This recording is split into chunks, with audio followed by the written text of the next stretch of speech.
Nama saya Panti, umur 58 tahun. Dengan Bekatul, saya ingin menyehatkan banyak orang dan membuka lapangan kerja untuk lingkungan saya.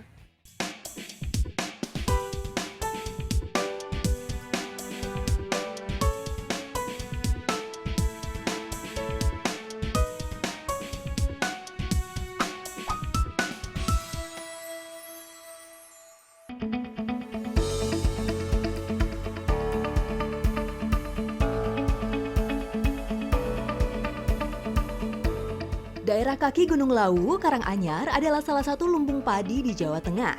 Beragam jenis padi ditanam di sini, mulai dari padi beras merah, hitam, dan putih, yang organik maupun yang konvensional. Tak heran kalau sektor pertanian menjadi sumber utama perekonomian warganya.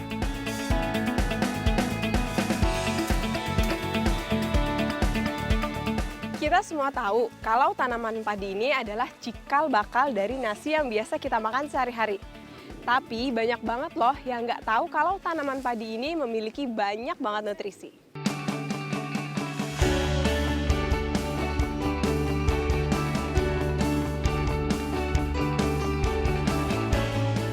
Bekatul pada masyarakat desa tentu bukanlah nama yang asing. Bekatul adalah bagian terluar dari bulir padi yang terbungkus sekam. Bekatul biasa disebut juga dengan kulit ari beras. Sebenarnya bekatul juga ada pada hampir setiap tanaman serealia seperti gandum dan jali. Karena di Indonesia padi paling dikenal, maka istilah bekatul lebih sering disematkan pada padi.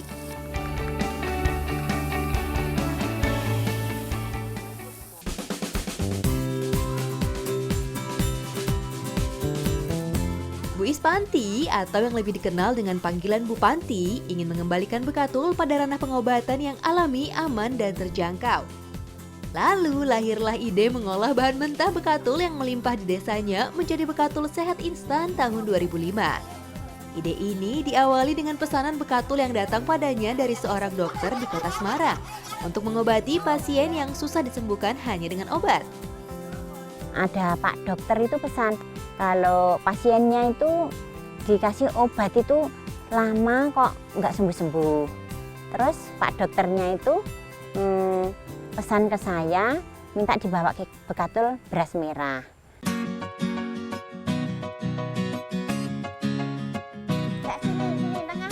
Nah, kali ini Dikna berkesempatan mengintip proses pembuatan bekatul di tempat produksinya nih.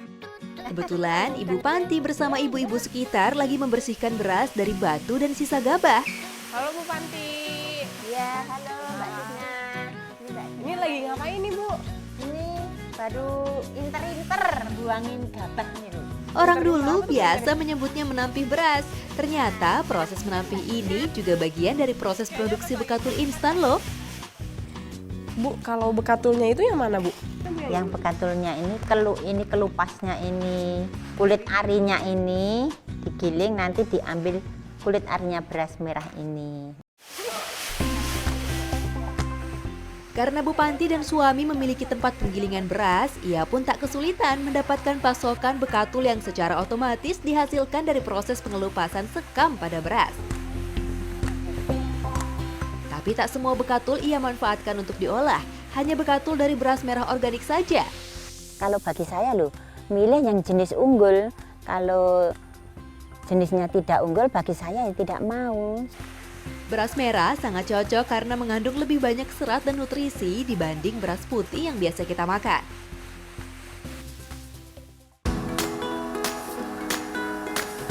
Nah, ini nih yang sebenarnya dinamakan bekatul. Tapi agar bisa dikonsumsi, bekatul masih harus melalui beberapa tahap pemrosesan.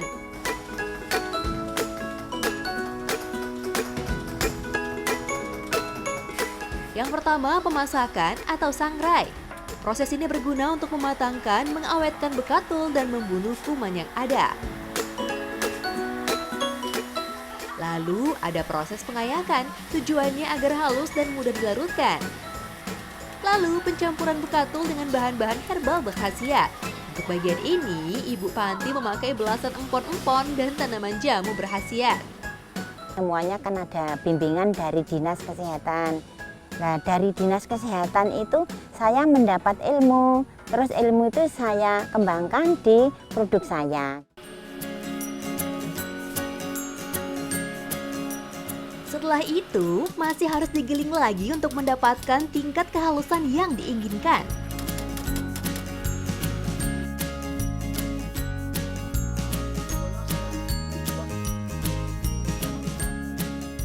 Baru deh bekatul siap dikemas.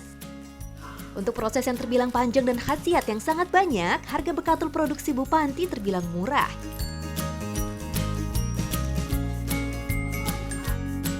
Kisaran harganya hanya sekitar 30 hingga 40 ribuan saja untuk yang kemasan kotak. Ada juga kemasan yang lebih ekonomis yang dengan plastik ini nih. Nah, buat yang tinggal di sekitar Karanganyar, Bu Panti menjual melalui agen-agen. Sedangkan yang jauh bisa memesan dengan cara online.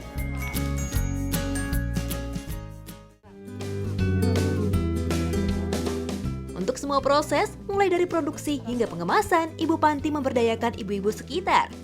Selain membuka lapangan kerja, Bu Panti juga sudah berhasil memperkenalkan kembali bekatul sebagai sumber pangan yang bermanfaat.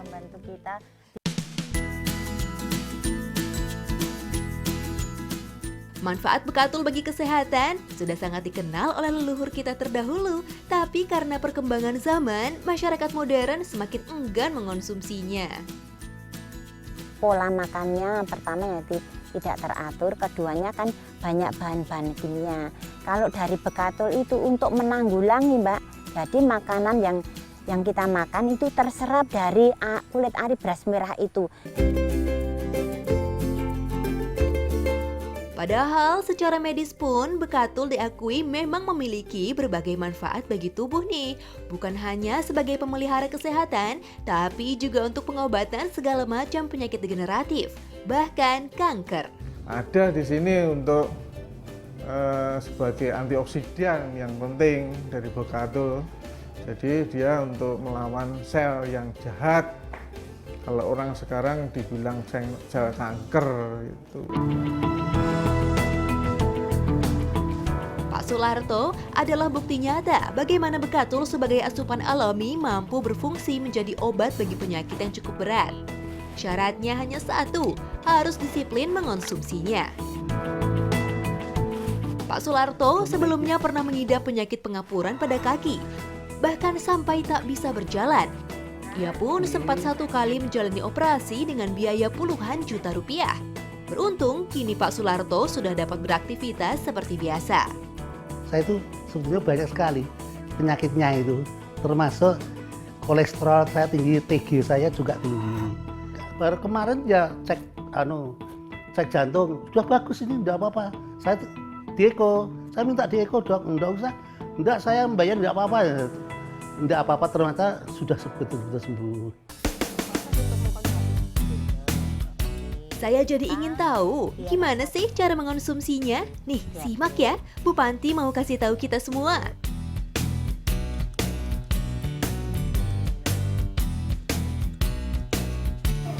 Ini saya minum.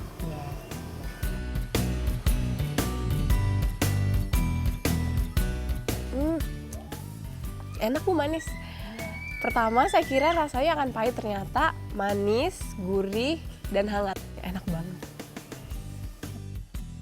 Ternyata semudah itu. Mulai sekarang saya pun mau minum bekatul tiap hari demi kesehatan.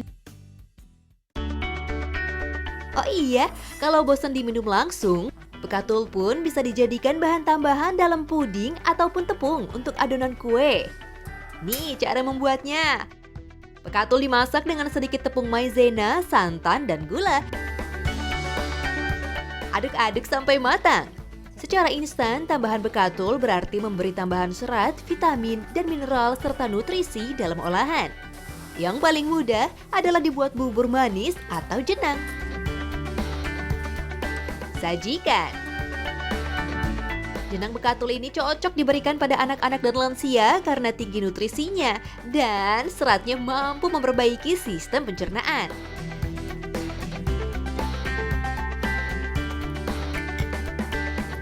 Kesehatan itu memang mahal, tetapi memelihara kesehatan tidak harus selalu dengan makanan yang mahal. Dan ternyata di sekeliling kita banyak sekali makanan yang sehat dan pastinya terjangkau. Seperti kata Bu Panti, yang ngalami tentu lebih baik. Seperti apa kata Bupati?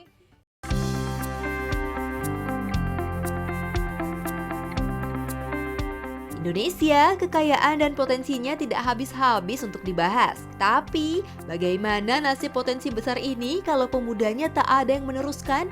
Jangan sampai ya.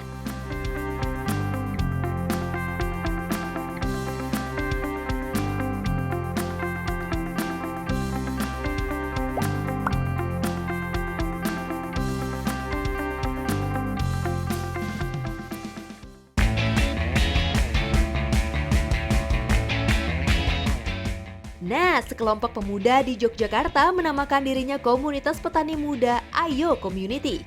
Mereka berupaya menggalakkan anak muda kembali turun ke lahan.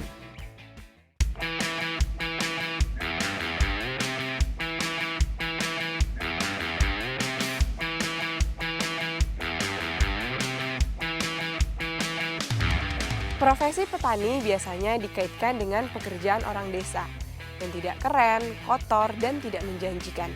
Hal ini yang membuat para anak muda di Indonesia tidak memiliki minat menjadi petani.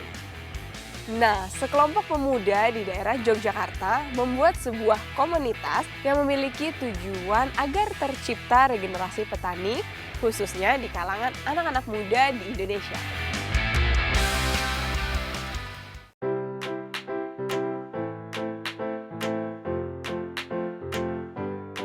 Ayo Mbak, kita ke kebun. Oke, kita mau ngapain nih Mbak? Kita mau metik lemon lokal. Lemon, buah dari jenis sitrus berbentuk lonjong besar dan berwarna kuning, digadang-gadang memiliki berbagai macam manfaat istimewa untuk tubuh.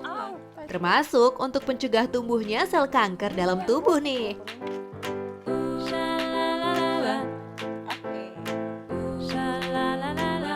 Kalau biasanya jeruk lemon hanya dinikmati air perasannya atau dalam bentuk infused water, sekarang Dikna mau belajar sama Jatuh untuk mengolah lemon menjadi marmalade. Cara membuatnya mudah saja, bahan-bahannya pun gampang dicari. Masukkan perasan lemon, iris kulitnya, masukkan kulitnya. Iya, kulitnya. Masak bersama gula dalam api kecil hingga mengental. Tak seperti selai yang kadang membutuhkan bahan campuran untuk mengentalkan teksturnya, jeruk lemon sudah memiliki kandungan pektin atau minyak atsiri yang bersifat mengentalkan. Nah, ini udah nih Mbak. Terus sekarang kita masukin kayu manisnya ya.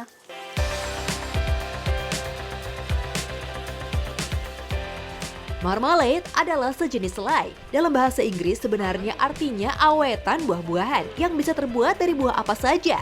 Di Eropa, marmalade sangat populer sebagai bahan pelengkap makanan yang harus ada di dapur. Resep marmalade biasanya menyertakan potongan atau irisan kulit buah yang dimasak perlahan dalam larutan gula. Selain dengan lemon, marmalade juga bisa dibuat dengan menggunakan jeruk biasa.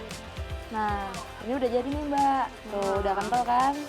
Wanginya juga udah berubah ya Mbak? Iya. Ini tinggal kita taruh di jar.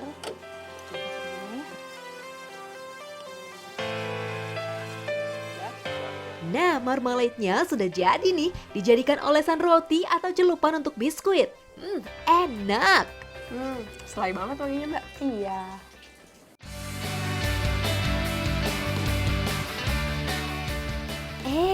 Tahu nggak? Jeruk lemon yang kita petik tadi, kita ambil dari kebun jeruk lemon milik seorang petani muda bernama Yuwono.